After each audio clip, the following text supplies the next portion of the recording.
So let's go to the next section, guys. So let's talk about nucleotides. Let's talk about nucleotides. And what are the three things that made up the nucleotides? So they are made up of the base. So this is the base right there. So we also have the sugar, and we also have this phosphate. So this diagram I actually have here.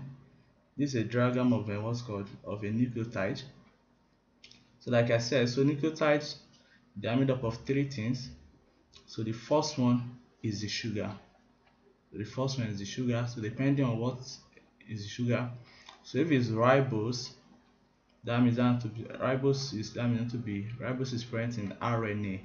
So we have ribose in RNA, and if it's deoxyribose, this one is present in the DNA.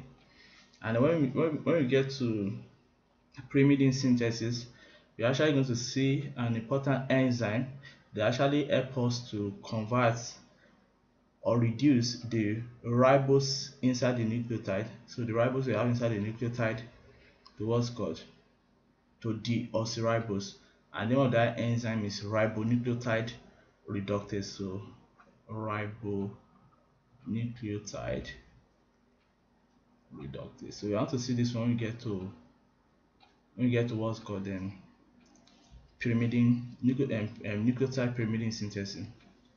So that they are also present inside nucleotide, that we also have inside nucleotide, is the base. Is it clear? So we also have the base, and there are two types of base. So there are two types of base. So we have the purines.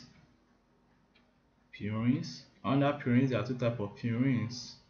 So there is a great thing to actually remember it. So pure as gold,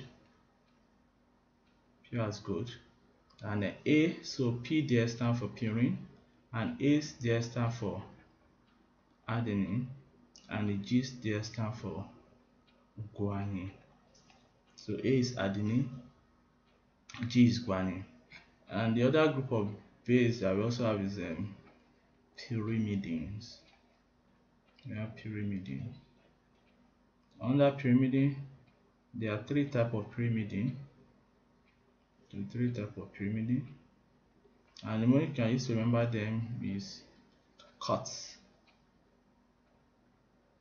the pie. It's like pie. So cut the pie, something like that. So the C there is cytosine. So C is cytosine. The U there is uracil, and the T there is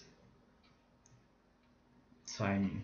So for purines we have adenine and guanine, and for pyrimidine we have cytosine, uracil, and thymine. And the last thing that is present inside nucleotide is the phosphate. So that's the phosphate. So three things that are present inside the nucleotide. So sugar, base, and phosphate. And the sugar, ribose and deoxyribose. The base, purines and pyrimidine. Under purine we have adenine, guanine. Under pyrimidine we have cytosine, uracil, and thymine. So adenine, guanine, cytosine, and uracil, all these four guys, they are all present in RNA. So adenine, guanine, cytosine, uracil, they are present in RNA as opposed to adenine, guanine, cytosine, and thymidine. So they are present in what? In DNA. So that means in RNA we have uracil, but we don't have thymine, and as opposed to in DNA we have thymine and we don't have uracil. So if you only have combination of sugar and base together, that's what we call nucleoside. So that's what is referred to as nucleoside. So instead of having TID, we want to have SIDE there. So nucleoside. But if you have sugar, base, and phosphate, that's what we refer to as nucleotide. And so for example, let's say the base is adenine. So by the time we add a sugar to it, then it's going to become adenosine. So by the time we add sugar to it, it's going to become adenosine. And then by the time we add phosphate to it, then it's going to become adenylic acid or adenosine monophosphate. So same thing to guanine. So by the time we add sugar to guanine, it's going to become guanosine. and by the time you add phosphate to it, it's going to become guanylylic acid or guanosine monophosphate, so and so and so forth. So those are just like a nomenclature for us to remember, and we are talking about them later. Another thing to also remember about this one is that, so let's look at this shape. So you can see the phosphate is attached to the 5' of the sugar, whereby the hydroxyl group is at the 3' of the sugar. So for instance, let's say we want to make a single strand. So this one, so here, so this one only, so this is just a strand. So you can see on this strand, we have on the 5' end, we have the phosphate, and on the 3' end, normally what's there is hydroxyl group. So for instance, let's say we want to join this nucleotide to this nucleotide. So this incoming nucleotide that wants to join to this one, so like for instance, let's call this one A, let's say B. So this B that is coming to join with the A, so is 5' end, which on it, which we have the phosphate. So is 5' end, which we have the phosphate, is actually going to join with the hydroxyl group on the 3' end of the one that is already there, the A. And the bond between both of them is what we refer to as, so the bond that is in between both of them is what we refer to as, so that bond we want to call it 3', 5' phosphodiester bond. So that's what we refer to as 3', 5' phosphodiester bond. So that's the bond between both nucleotides. And what's supplying the energy for the bond? So the energy from the bond is actually from this phosphate on the 5' end of the incoming nucleotide. So that actually responds for the energy for the bond. So and that's how, so here we want to have one 3', 5' phosphodiester bond. This is also another bond, and this is also another bond. Join the nucleotide together to form a single strand. And for instance, let's say we want to make two strands now. So we want to make a double strand. Don't forget, in RNA we have single strand. So in RNA is only single stranded. So RNAs, they are single stranded, whereby DNAs, they are double stranded. So in DNA they are double stranded. So looking at this one, so here we want to make two strands now. We can see two strands here. And what's also joining them together to make two strands? So the bond we have there is hydrogen bond. So in between, so to join one strand to the other strand to form double strand, that's why the bond between both of them is hydrogen bond. And as a general rule, anytime, so A always pair with T, so A always pair with T, and G always pair with C, and the bond between A and T is 2 hydrogen bond, and the bond between G and C is 3 hydrogen bonds. So looking at this one now, so between this and this, so we want to have 2 hydrogen bonds because this A and T, and between G and C we want to have 3 hydrogen bonds. So here 2 hydrogen bond, and this also 3 hydrogen bond. And like I said, A always pair with T, and then G always pair with C. And then so that's normal configuration. And then if anytime you have a double-stranded DNA, they actually have a lot of GC. So in other words, G is actually pairing with C, so they have a lot of GC as opposed to 18. So that DNA is actually going to have a high melting point, which makes sense, because 3 hydrogen bonds is definitely going to be stronger than 2 hydrogen bonds. So anytime a DNA strand, double-stranded DNA, has a lot of GC, so that means it's actually going to have a higher melting point because of what's called the 3 hydrogen bond that is present between the G and C, the guanine and cytosine. And sometimes, don't forget, remember we said that you don't have uracil inside the we don't have uracil inside the DNA. So there is no uracil inside the DNA.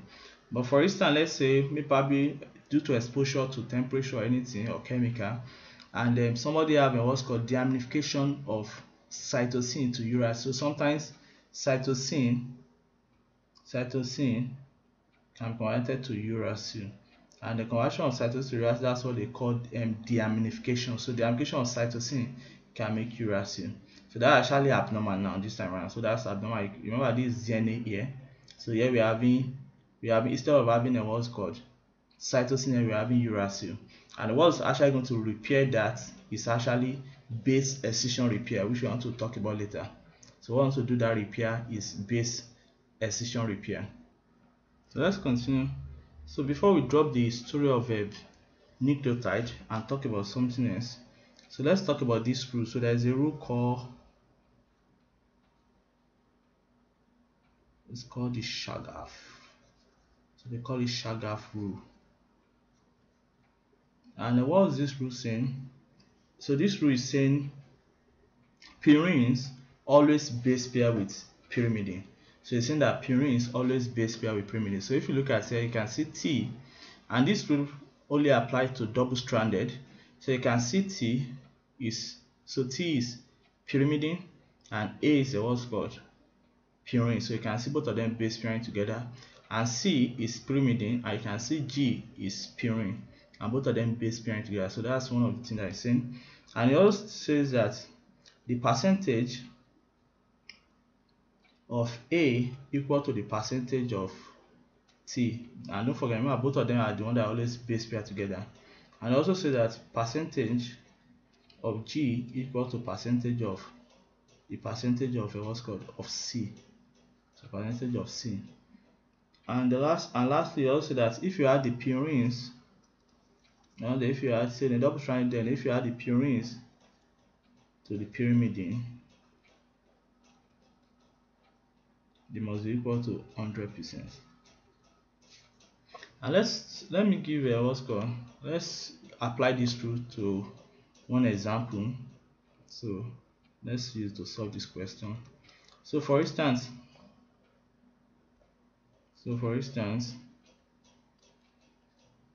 let's say during a lab experiment, let's say one strand. So here we are talking about one strand. So one strand of DNA. So one strand of DNA. So it has 10 adenine, and it also has 12 guanine. It has 10 adenine. It has 12 guanine, and it also has 14 cytosine along with 10 thymine. So this is a strand right here. And don't forget, they are going to be joined together by, so remember, this is just one strand, and definitely they want to be joined together by, so if you are looking at one strand, they are joined together by phosphodiester bonds. So these are the things that are different. So they are joined together by 3 prime, 5 prime phosphodiester bond. So now the question they're asking us is that how many of each of the base is going to be found in a complete double-stranded. So now they're asking us for double-stranded. So this is for single-stranded. So what the question is asking us now was how many of these bases are we going to see in a complete double-strand. So in a complete double-stranded molecule. So that question is asking us now. So we already know from this rule that A always pair with T and G always pair with C. So A is going to be pairing with T. So that means definitely we want to have 10T. And G is going to be pairing with C. So that means we want to have 12. And C is going to be pairing with G. So that means we want to have 14. And then T is going to be pairing with A. So that means we want to have 10. So now if we want to count how many adenine do we have now. So how many adenine do we have? So 10 here and another 10 here, so making 20. And how many thymine do we have? So here we have 10, and we also have another 10 here, so making 20. And how many guanine do we have? So here we have 12 guanine, and here we have 14 guanine, so making 26.